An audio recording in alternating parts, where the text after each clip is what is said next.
Well, this looks a bit different, Dagogo. Yeah, what happened? I don't know. You just clapped and we just arrived here. I know, it's amazing. Well, can you just take us to somewhere else? I don't know. I'll try. No, it didn't work. No. Once I don't know. This brain could edit us out to somewhere else.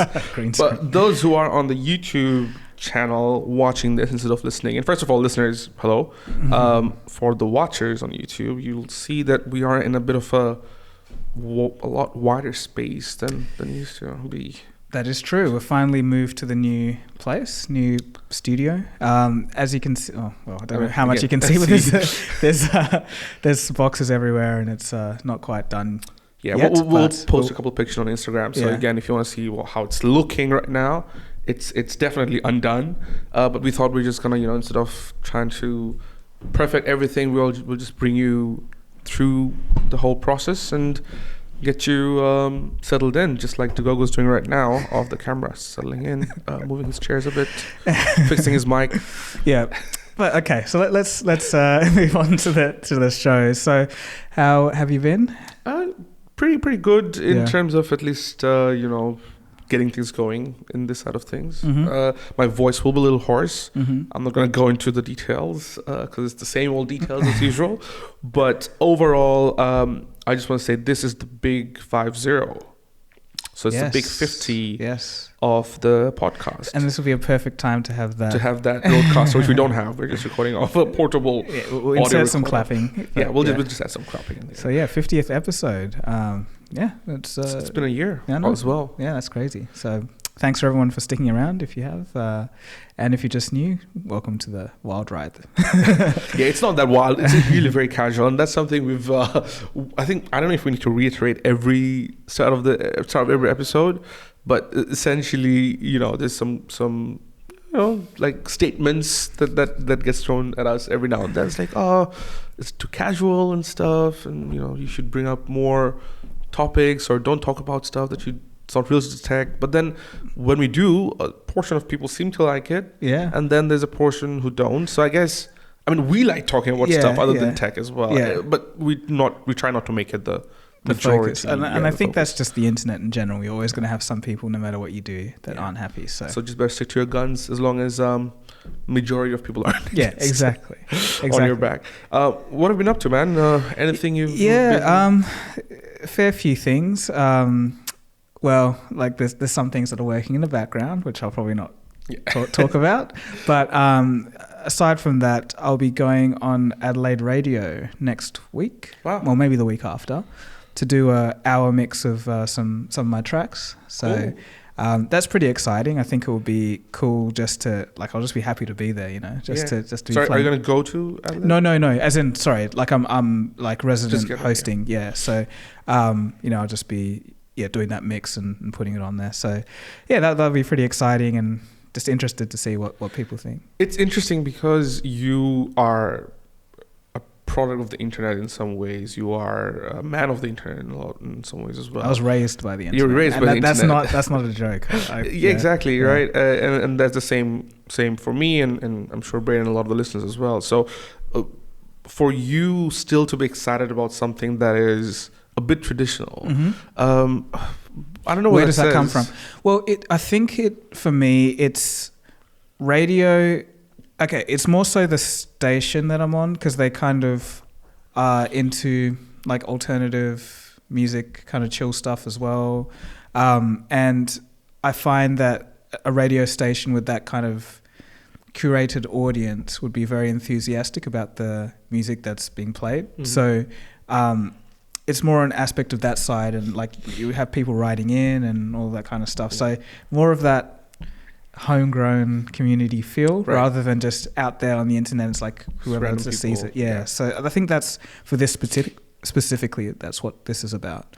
And what is also interesting, I think, what we do is very much radio-like in the sense that a podcast is essentially a version of radio shows that used to exist, right? And I think that's why, again, just going back to the original conversation about comments that come at us, there's been some comments about, this is too casual or there's no specific structure. And I think that also comes from the expectations that people have about internet shows that are originated from radio shows, right? Or their preconceived notions that, okay, I'm listening to a podcast, because the original podcasts were very much done by big radio companies making that pivot. Yeah, it's interesting, but then on the other side you have the biggest podcaster in the world, which is Joe Rogan. And what structure is there in that situation? It's literally people just enjoy hearing interesting conversations about things. And I think in Joe Rogan's case, he's a apt interviewer, so it's, you know, he pulls out the right questions from the interesting guests, but that works for him.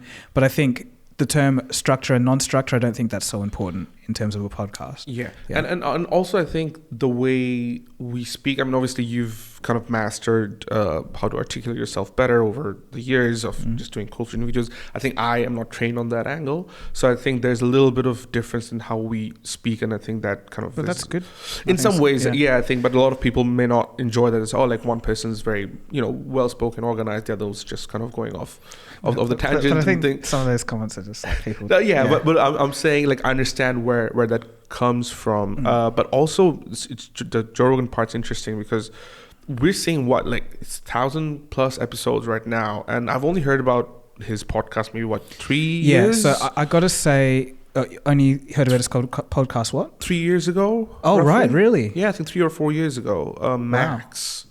But he's been doing it for like God knows how long. Yeah, right? Since like early YouTube. Exactly. He's been doing right. it. So I didn't know about this until very recently. And I'm sure that's the case for a lot of people. I can't remember how I came across it, but it was definitely way more than 3 years ago. Maybe like 6 or 7. Oh wow. Yeah, like I was chronically on YouTube, so whatever was popping off. I mean, so was I, but I think the podcast culture kind of took off 4 or 5 years ago, as opposed to the early days where it was just more of a talk show kind of thing. Yeah, I guess podcasts have been around since like 2001-ish when the iPod came out, and I remember downloading some from ABC about the solar system and stars, and that was basically just a radio program downloadable, and that's what it used to be like. But I think Joe Rogan changed the game, and that's I think let's put a pin on that one. Have you watched anything interesting this week or seen? The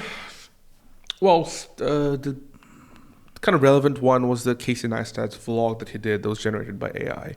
Didn't see it. Yeah, so he basically asked ChatGPT, the GPT-4, what's Casey Neistat vlog that you can suggest that I can make, and then it came up with like some prompts, and he basically did exactly what the prompt said, and just very bare bones kind of basic stuff like, oh, here's New York City, let's go to Times Square, here's Manhattan, this is where people come to do this, the middle of the day, a drone shot, go to my wife's place. So for those who don't know, Casey Neistat, he's a vlogger with over 10 million subscribers. He's known as I guess one of the pioneers in vlogging in the YouTube world, the daily vlogging and so forth. So he has a very unique style, and for ChatGPT to kind of replicate that, so he wanted to see how much of it ChatGPT could replicate, and his conclusion was that it doesn't have soul, it doesn't have the creativity, and therefore he thinks that the creative people are still okay because there's.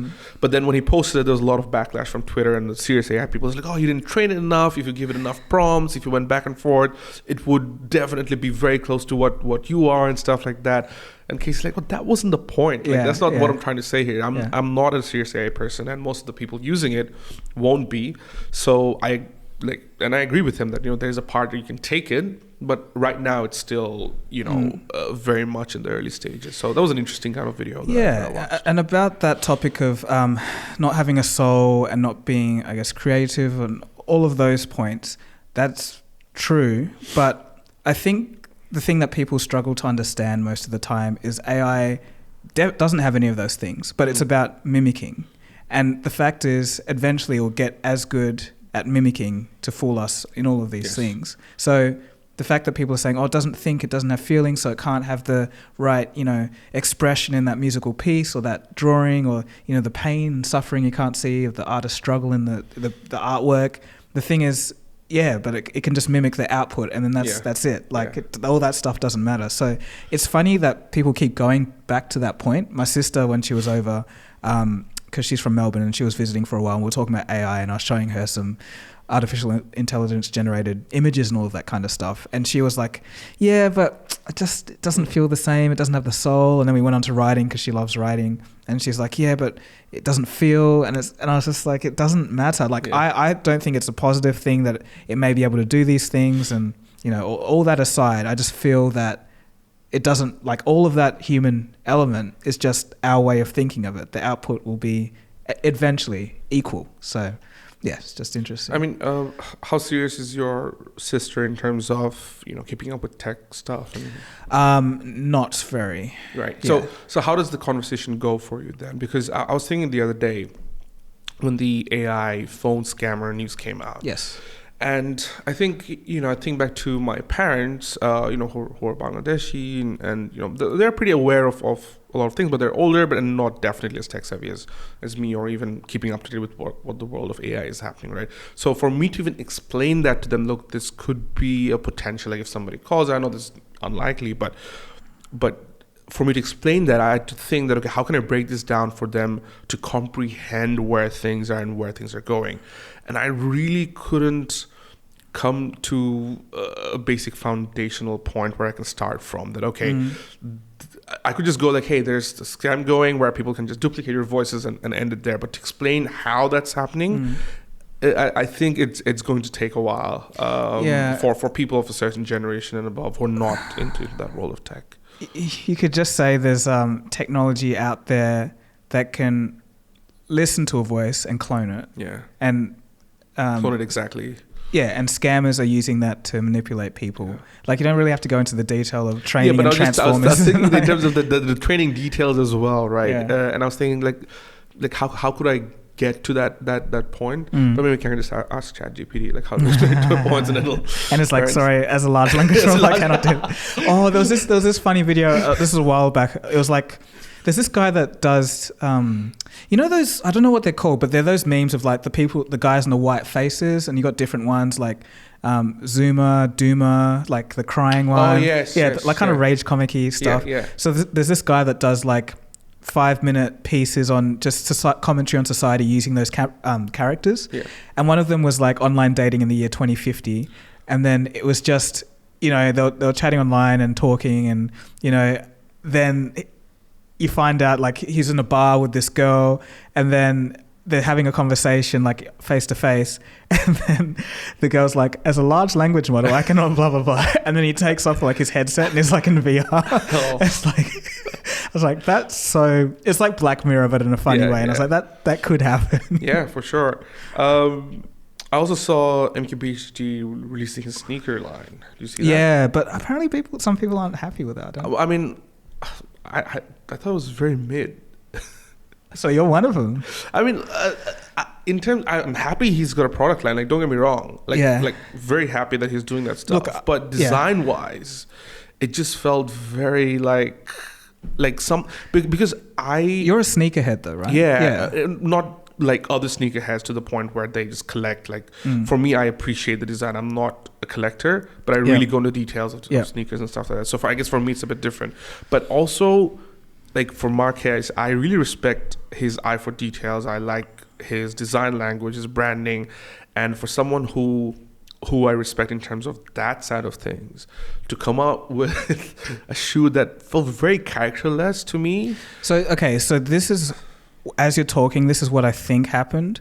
So I'm only relating it to me and my book, because when I did my book, there was a lot of things I wanted to do, and eventually they're like, oh, no, we can't do that. Sorry, I don't think we can do that. Yeah. So I think it might be a similar thing where he went to this manufacturing company or design company, and then he had this really cool design, but then eventually it's like, oh, that's going to be too hard. We can't do that. Sorry. And then it just ends up being very something basic. I think the company as well, I would have imagined with Marquez's pull, he would have been able to land some a bigger name like Nike or something like that. But this feels like a very generic kind of collaboration. Gary Vee did that, I remember, with K-Swiss. What was the company that Atoms. That Marcus... collaborated with. So anyway, I thought it was interesting. Also, like, he spent like 2 years on it. I was like, oh, really? Yeah. So look, I didn't... really. But I'm not unhappy. Yeah, no. I'm just like. So I didn't. Did he release a video on it? Or Yeah. Okay. He did like a full length. Yeah. So I didn't watch the video. I only saw a tweet from him about it. And then I just scrolled through the comments. Maybe I saw like 10, 15. So not a huge sample size. And I think it was 4 categories. There were some people who were like, oh, this is cool, whatever. There was a second category where they're like, this is way too expensive. Mm-hmm. There was a third category that was like, stick to tech. What are you doing? And then a fourth category that was like neutral. That's kind of what I... Yeah, like I'm not in that camp of, oh, it's way too expensive or stick to tech. Like, why should he stick to tech? If he wants to do some stuff, let him do some stuff. But yeah, for me, it's more so about the design aspect of it than anything else. Well, heard it here first. But I'm not going to get that shoe. By Marcus Brownlee. Reviewing, his shoes. Look, the only other thing I saw was the election campaign that was done by AI. Like an ad. Do you see that?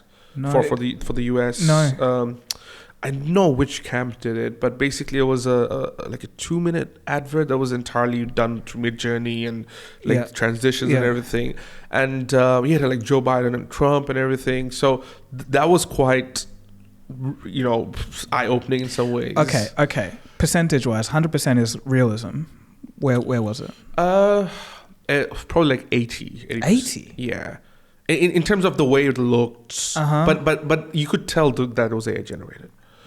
But I don't know if I was biased because when it came in my feed, it was like, oh, this is the first AI generated election ad. Right. Blah, blah, blah.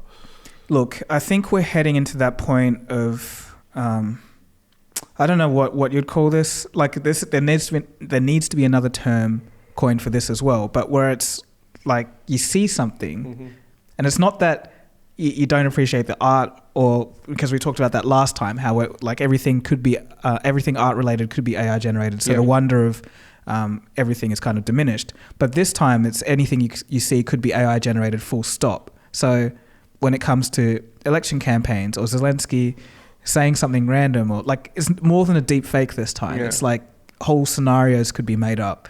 So I don't know what we term that or what we call it, but I think we're heading pretty quickly into that, because 80% realism for an election campaign. If we talked about this 6-7 months ago, it would be like, nah. Those are mostly images, though. Oh, it was images? Yeah. So images and then like voiceovers on top. Not okay. Sorry, I thought it was like a movie. No. I was like 80%. Oh, wow. no. That would have been like serious. Yeah. Okay, no, that's all right. Forget about that. That's but you're all right, though. I think we are heading to that point where these things will be more and more common, right?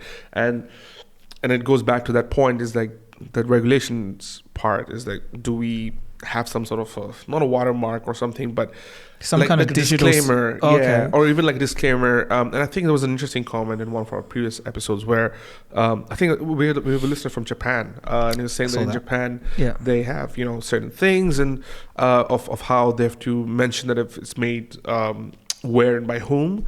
And he mentioned something about like made by humans versus made by AI to be added as tag. But the thing is, like, it still doesn't help. Like, if someone wants to make an AI generated thing without putting that tag, what's stopping them? No, but that's where the regulations is coming in. Regulations. Okay. Yeah, so basically if you put out something that's made by AI, you have to declare that's still made by AI. Like, criminals don't do that. Like, if they're trying to scam someone with a voice call. Yeah, I mean, there will always be that 10%, but right now there's 0. 100%. 100%, like nobody's doing it. So if there's regulations in it, you'll probably have people or even like election campaigns or anything like that going up. And then if you don't see that tag, you'd be like, oh, okay, so if you've seen AI generated content and there's no tag on it, then they could be liable, they could be sued or something like that. It's kind of that way you're going. Okay. Yeah. But then again, how do you enable a tag like that? Because then I could just take a real footage and just add a tag on it. It's like made by AI, and that's a reverse propaganda. You know what I mean? So I'm thinking purely political angle as well. So again, how do you enable a system across those lines is another question. But look, so this is where beloved blockchain comes in. Yes, it's kind of like everyone hates it at the moment, but this is actually a good use case. So it would have to be from the top down. So all these companies that are creating this AI generated software and all these tools and APIs, they'll build it into their systems a little watermark, like a digital blockchain watermark that cannot be altered. It's always going to be there, so you know that this piece of content is AI generated. But the thing is, no one's on the blockchain. No one's using blockchain for anything. So I think maybe there has to be. This will be a concerted effort by so many parties, but this is probably the way it could work, where big companies like Facebook, Twitter, Instagram, YouTube, they all have a blockchain component hidden from everyone, but it serves the purpose maybe for a few other things, but also to watermark these AI-generated content. So that's one way it could be done, but I just don't think that there's going to be a collaborated effort to get there. But it's possible to do it. And I think it will be needed at some point because, again, we haven't seen the nefarious side of things yet. With the election coming up next year in the US, with people getting more and more aware of how to use these, even if you're not tech-savvy and have ill intentions, I can only see more. If you're like 50 or 60 years old like, and who's not tech-savvy, it's going to be... have you seen the Grimes situation? No, I don't know. So Grimes has invited musicians to clone her voice using AI in order to create new songs. Yeah. I feel like it seems like she's suiciding her career, because if your voice is your IP and that's what makes you money, and you're giving it to everyone for free, all I'm saying is it's a very big experiment. Yeah. I don't think any other artist has gone out there and said that. Or you could say that she's embracing AI in some ways. It's experiment, yeah. It is an experiment for sure. Because a lot of the people, I think most people that I saw in the AI community were very happy and pleased with what she was doing. And I think she also said that she would split 50% royalties to any successful AI-generated song that uses my voice. Same deal that I would have with any other artist that I collaborate with. Feel free to use my voice without penalty. Which I think was very... Okay, that's cool. Yeah. I think that's cool. That's a very cool angle. For those who don't know, Grimes is an independent musician. In fact, she also recently, I think, got off her record label as well. Also the ex-wife of Elon Musk. So I guess she's also taking her own kind of steps to get into the tech world in a different way that she knows. I think it's cool that she's giving artists, that revenue split. But with this AI technology, when it comes to vocals for songs, do people have to sing their own vocals and then it changes it into the other voice? So it's like a style transfer, or you can just type in and then it'll give. So you can do that, as you just mentioned. Yeah. So for example, if I sing a song and then it just changes the tone and style, but you could also generate voice based on just text. Yeah. But then, how do you get the melody? I think that's where they use our autotune or something else to get that kind of stuff. Because I do have a software like that where you can type and then it gives you notes like a piano roll in any digital audio workstation where you have the notes, but you can lengthen them and the words are underneath it. Yeah. But the thing is, it sounds like very robotic, almost like Porter Robinson. Yeah. Some of the voices he uses in his songs, it sounds like that. But to have an actual artist, haven't seen that yet in terms of just raw text to vocals. So I'd like to dig into that a bit more. I'm not sure how that works. Yeah, I think right now where it really works well is mostly hip hop sounds. But I've seen, like Drake doing other languages and so again there's that. So have you with your own two eyes seen the process of someone typing text and then a voice coming out in terms of AI? A voice coming out, yeah, but like singing? Singing, no, I haven't seen. But I've seen hip hop. I think that normally how it's done, it makes sense to me that it'll be like a style transfer. So the singing will be like, and then you put the voice on top, and it would sound perfect, kind of thing. But this is an area that I'm looking at very closely because as soon as it gets good, I'll have my own vocalist. Yeah. Well, hopefully legal stuff wouldn't be a problem. No, Grimes doesn't have a problem. Yeah, with it, exactly. Just use Grimes' voice. But yeah, I thought it was a cool update. The only other thing that caught my attention was the Unrecorded game. You see that? The Unreal Engine 5. Yes, definitely I saw that. I think everyone, the first 3 seconds when the buildings coming up. Okay, for those of you who don't know, there's a trailer about this first-person shooter game where you're walking into this building. It's kind of like a hostage situation or whatever, and you have to, or a tactical team, and you have to take down some bad guys. It's like a trailer of that, but it's using Unreal Engine 5, and it's like a body cam style footage, so it looks like a GoPro. And essentially, this is the first real-time game footage that we've actually seen, not a demo, not a tech demo, that looks real. For the most part, on first glance, it looks real. So the first 3 seconds of that video, there's basically nothing that you can tell to make it fake. So it's just the man walking up to the building, and it just looks like GoPro footage. It sent shockwaves through the internet, but then I actually showed my girlfriend, and she was like, I don't like this because it looks like, you know, the New Zealand mosque shooter or something, where it's like these, I don't know, very violent images, but you know, it's played out on your screen. So I think there's good and bad to it. I kind of explained to her, in a situation like that, I don't feel that it's so bad for everyone. For some people it might be, but for me, for example, if I am playing a game like that, I look at it as, you know, have you ever played paintball, like paintballing? Yeah. A similar situation like that, where there's a lot of risk. It feels real, like you put yourself in the shoes of this police officer, and you have to, you know, try and tactically avoid what's going on, and it raises your heart. It's just that excitement and enjoyment of the realism. It allows you to put yourself in the position of that police officer, whoever it is, a lot easier, and illusion isn't broken. So I find that extremely captivating. But I know a lot of other people would see this as like the most graphic, literally graphic violence that you can get nowadays, and it shouldn't be this realistic. So I can see both sides, but I don't think it's a bad thing overall. But what are your thoughts on that? I think we spoke about this in one of the videos, on one of the episodes earlier, when we spoke about Unreal Engine 5 as well. I think we spoke about that little valley of uncanny valley of where, and we are so far past that right now, where it's like, okay, it's not it's not fake in the sense that you can't tell anymore. It feels very real, right? And when it gets to that point where it feels real, and you're basically shooting up humans that look real in a video game, I agree with your girlfriend there. I think it's just there's something about it which I don't like, and I think it's just the outcome of the graphicness of it, the too much realism of it. I think it's.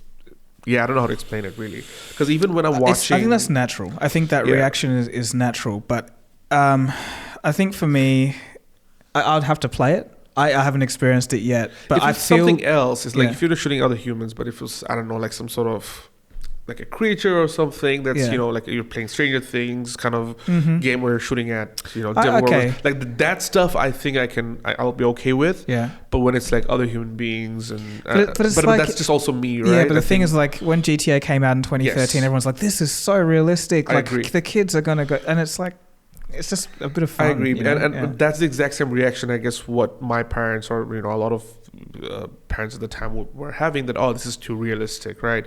But I think even then it's almost the same thing with, as you explained, with AI, that there's one point, that inflection point, where all that arguments kind of become moot, because you've kind of reached that part where everything is just gonna go exponential, right? With AI as well, like things have happened in the past in tech that people were like, you know, we shouldn't have radios, we shouldn't have TVs, blah blah blah.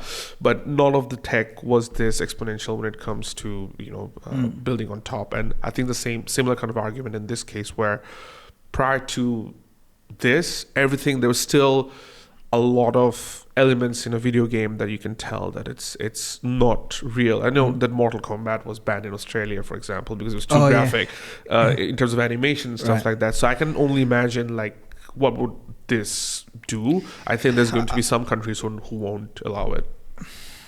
Mate, it's possible. We'll have to wait and see. But I think in general, the negative aside, I see this as a positive move for game development, because for sure. I don't know about the company. Graphics, I don't know the company that made it, but I assume with Unreal Engine 5 and just how much easier it is to produce stuff like this, I think that they're probably a small team, and that means that there's many other small teams working on great stuff out there. That's not all going to be violent and shooting, but hyper realistic games and fun ways. I think is just going to be par for the course. And the funny thing is, though, like you compare that to a game like Atomic Heart, right, which had a huge team and blah blah blah, but I don't think it's graphically near. Like Atomic Heart is nowhere near that, but also it'll also depend on the story as well of how the story develops, how well it's. Oh yeah, of course. I'm just talking about purely graphics. Purely graphics. So anyway, did you also see? Sorry. Actually, I'm just gonna go back a second. You mentioned that it was made by a small team, and I think that's something. No, I'm assuming. I don't know. But I wouldn't be surprised because that's kind of where things will be going with the AI revolution as well. I was listening to another podcast where venture capitalists were saying that in the last 6 weeks or so, a lot of the companies that he knows are getting rid of people because they just feel that there will be smaller teams that can do the work. Can you please link this to me? That sounds very pertinent to everything that I'm going to be researching. So absolutely. And these are like well-known venture capitalists that have worked with the biggest companies in the world, and also with the idea of getting smaller teams. There were a lot of layoffs planned. Like usually, big companies like Facebook and Amazon, they have plans to lay off people ahead of time. Usually, like after a quarter earnings report or through financial number crunching, they'll be like, okay, next quarter we're going to get rid of X amount of people. And that's why you see like over this year, you've seen so many people getting laid off in different companies. But a lot of layoffs are coming over the last 6 weeks based on AI, which is a bit concerning because these weren't planned. And that's what these VCs are seeing, that will be likely the case going forward. So when you say that this team company, this game company has a team that is likely to be small, I wouldn't be surprised. Like Midgen is 12 people, right? 11 people. But on just the side of game development and small teams, I've actually seen some amazing, crazy stuff where you can do text to skybox. So like you can write in text like mountainous region, sci-fi, blah blah blah, and then it'll create this 3D skybox that you can put in your game. And then it's not happened yet at the time, but there's a plugin for going to be a plugin for Unreal Engine. So you can literally type this in this generate a scene, and then put it in your game. It's like that would have taken hours before. Exactly. But yeah, on the layoff side, that's very interesting. Past 6 weeks, AI has just been churning through people, and there's still a lot of people right there that are like, it doesn't do anything. It's useless. It's like a scam. It's like a hype. And right now, it's already churning through, and they just can't see it yet. And I think don't know what it's going to take. When VCs are talking about it, you know that the impact it will have on Silicon Valley, which will impact startups, will impact small to mid-sized companies that have already been going around for the last few years or getting funding, because even that'll change the way these companies are getting funded through seed capital, through the next series. I was in that same podcast itself. It's called the All In Podcast for those who don't know. There was a chart that they showed from Crunchbase that showed Series C funding that has basically reduced to almost zero over the last 3 years compared to in the US compared to what it was pre-COVID times. And that paints a very brutal picture that there's already less money going around. There's banks are collapsing, AI is ramping up. I think the next 18 to 24 months, or even less, probably 12 to 18 months, we'll see some drastically different teams, drastically different companies coming up. We'll also see just a whole reorganization of how people just work. Will be great for some, but it'll also be very difficult for others. I think those points are all perfect. I think that's pretty apt because when you have this technology that is basically free, that can do 20 to 30% of the work, you just literally don't need as many people. And it's just literally a rebalancing act of all of these companies' books, their finances, like the productivity versus the capital that they're spending on their staff. So I think it's a no-brainer and makes sense. And it's just the way it is. Like, I don't know. UBI is what we've got to start looking at. Yeah, well, did you do a video on that? I did do a video on that. But I think I need to do an update. Because back then, everyone's like, automation, what's that? And I was like, it's coming, guys. And now I don't think that many people watched it back then because I didn't really get why I was talking about it. Yeah, but I think an updated version would be great. And also, over just exactly 1 year ago, you did a video on the Great Resignation as well. And I think that stuff is also going to change. I don't think people are going to, resign or quit as much, because I think the people who will remain are people who want to work and people who really need to work. Yeah, but then you get the other side where you have, I don't know, it wouldn't be as proportional, but the people that decide, hey, this AI thing, I'm going to jump on and start my own company, and then you get those kind of little blowing up startups that happen. But it'll be crazy because you'll have a startup that blows up and then AI technology changes in a way something new is possible, and then it gets leapfrogged by this other new one, and it'll just be this like dust. Well, the dust has to settle before we know who's going where. So I think it's going to be very interesting the next few next year. On that note, have you seen Meta's latest numbers? The stock's going up. Yeah, I think I saw Zuckerberg do a post, but I can't remember. Exactly. Yeah, so their digital advertising sales rebound is buying the company time to keep pouring money into AI and VR.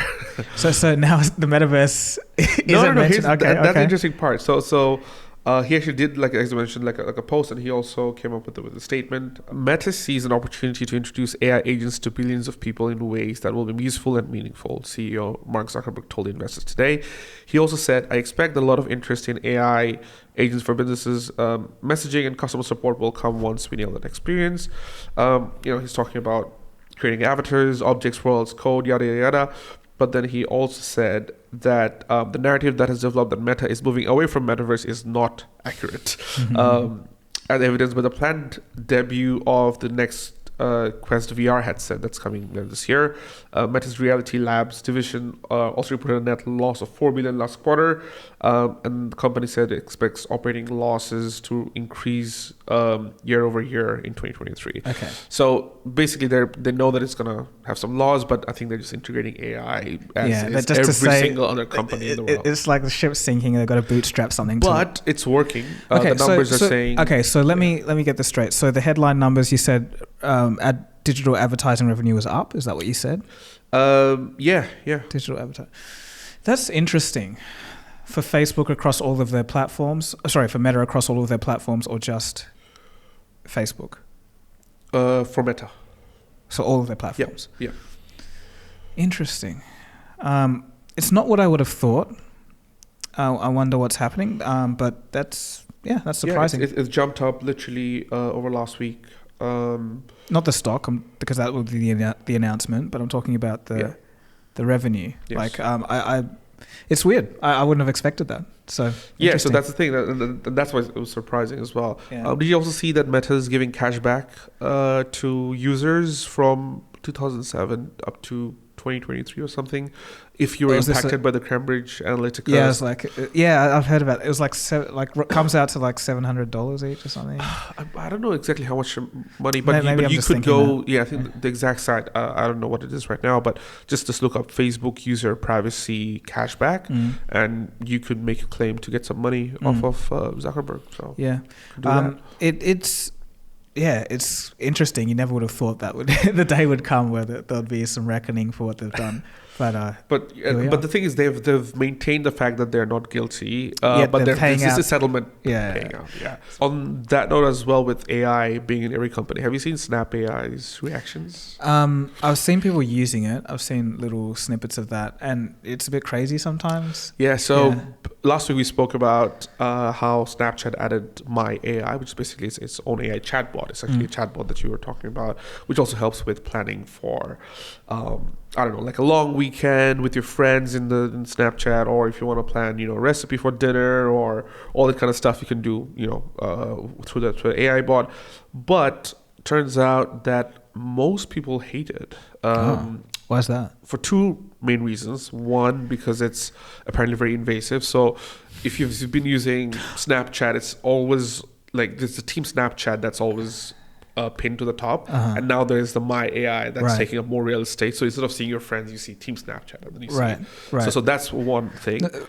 I think I know what you're going to say. Let me just mention, see if this is correct. But sometimes it's like, oh, can you, my AI or whatever, do you know my location? And it's like, no. And then it's like, can you send me the location to the nearest McDonald's? It's like, oh, according to your location, this is the nearest McDonald's. It's like, so you do know my location. It's like, sorry, yes, I do know your location. It's like, wow. So I don't know the specific conversation, but yes. So it does have access to your location, but that is, of course, if you've turned that option on Snapchat.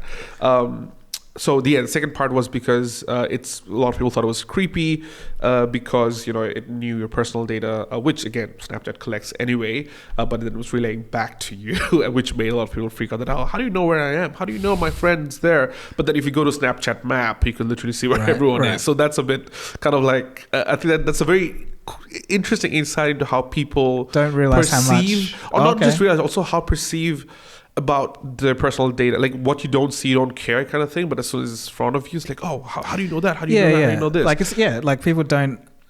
It's all in the background. You don't really think about it. And there's a very interesting analogy I heard ages ago, but someone was saying that if you're going to a shady motel every weekend and using your credit card, people are like, yeah, I'll just use my credit card. But somebody's collecting that information. But then next week, if based on that information you get sent like, oh, what are the other next shady motels you can go to, and it's like a newsletter that comes to your house, then you start freaking out like, oh, why are you doing that? But that's because they know what you're doing, right? So I think it's the same thing here. It's like people are giving their personal data everywhere, but then when it's relayed back to you, that's where they find, oh damn, this is creepy. So I think it's the exact same kind of mindset that's happening there. And what that has done has actually prompted a lot of users to go and just bombard Snapchat to 1-star reviews, and that's just been crazy. Like hundreds and thousands of just 1-star, like, hate AI, take this AI out of my place, I hate it, blah blah blah. And then some few 5 stars, like, yeah, I like Snapchat, but please take that AI out. I don't know if it was just Snapchat paying people or whatever, allegedly. But yeah, those things are quite interesting. But having said that, Snapchat's actually declined to comment on the situation, and they said that Snapchat Plus users, which is their pro version, nearly sent 2 million chats to the AI wall in their early testing, and they basically said that they're not gonna remove it. Say that if you don't like it, don't use it. That's basically their stance. So this is AI related, but not quite related to what you were saying. But let me just get your thoughts on this. So I've been seeing some reports that by early indications, GPT-5 will be AGI. What do you think about that? I think it's inevitable in some ways, because we've seen baby AGI with GPT-4. We're seeing early signs of it. So I think it's just natural evolution at this point. But just think about that. What does that mean for the entire world?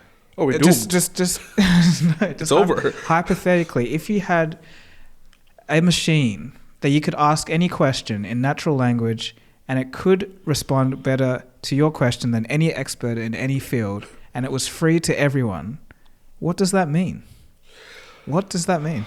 It means that there will be people who will use it positively, there will be people who will use it really negatively, and there will be a big portion of the population who will not give a shit.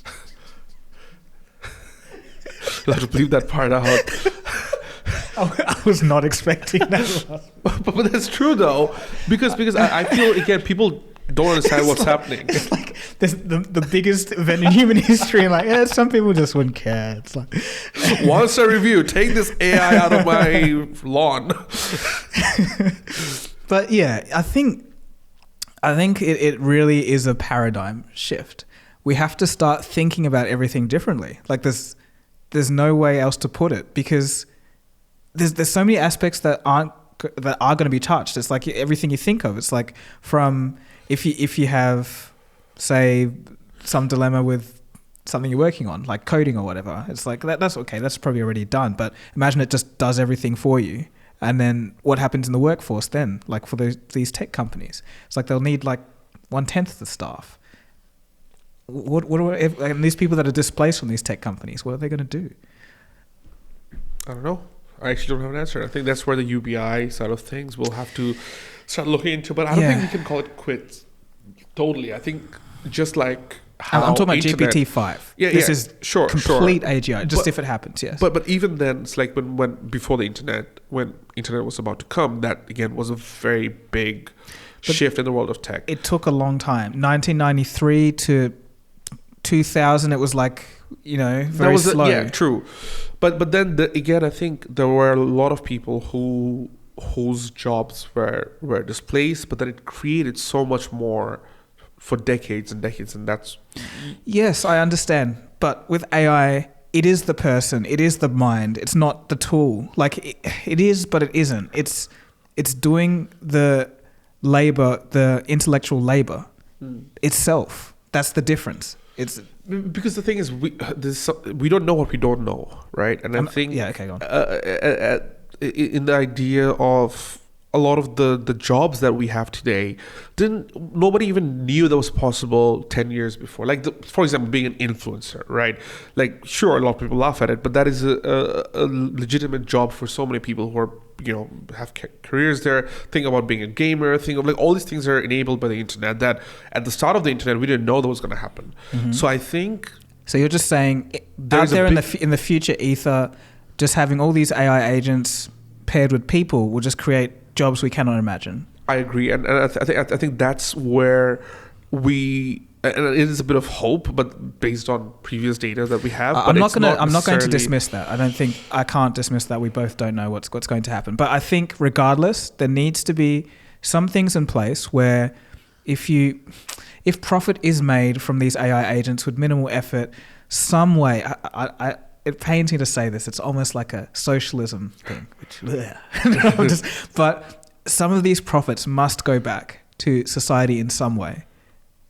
It has to, or else we're just going to end up with like one trillionaire who figures out how to use AI the best, and it's like one person who owns. Look at the data, right? Like I think how much of these jobs, like what jobs are actually going away, and I think when people were doing, what was that? Was it JP Morgan who came up with the jobs that are... They also got scammed by a Forbes person. So yes. Anyway, go on. So we should really take this with a grain of salt. Maybe not just a grain, 500 grams of sodium chloride. But they mentioned that the jobs that are kind of safe from this AI revolution are mostly physical stuff. Yes, woodworking. Plumbing. Kind of stuff, yeah. And so I think there could be a bigger shift on those areas. There could be... Also, there are a lot of places that are lacking, like, doctors and nurses. Maybe there's going to be a shift to those areas. Yeah, you actually pointed at, like, I had thought about this before, and that's something that I did realize. Like, so right now, teachers, nurses, doctors a little bit, but teachers, nurses, like those people who really need to interact with the other people in their workplace, that's going to be in high demand. Yeah. But right now the wages are really low and people don't really want to do it. But if things get to a stage where it's like that's kind of one of the only things you can do apart from physical labor, etc., then there's bound to be people kind of jumping into that. And I guess that's completely wrong. As what I was thinking, because if demand is low if the demand is high and there's not enough people and the wages are already low, if that market gets flooded, why would the wages increase to attract more people? It doesn't make sense. I don't necessarily think it's the wages that will attract people specifically in They'll these just be fields, forced. but there will be a requirement, because there's already a requirement for a lot of these areas, and I think they will be turning their attentions there. And also on the healthcare side, we have probably the biggest reason, the demographic cliff. Like baby boomers are all retiring, they're all getting old, and there's got to be people to look after them. So it's like almost this imbalance that has to be completely fixed. So this is, maybe we'll put a little marker here on this day to say that maybe it could be, we're looking at early signs of physical jobs, interpersonal relationship jobs, caring jobs on the increase rather than mental acuity jobs or things that require you to think. So I don't see an issue with that line of thinking, just looking at it from the surface. The way I say it is, there's a few categories that will impact. I don't know if it's with AGI. AGI will definitely do it, but there will be some jobs that will be obliterated completely.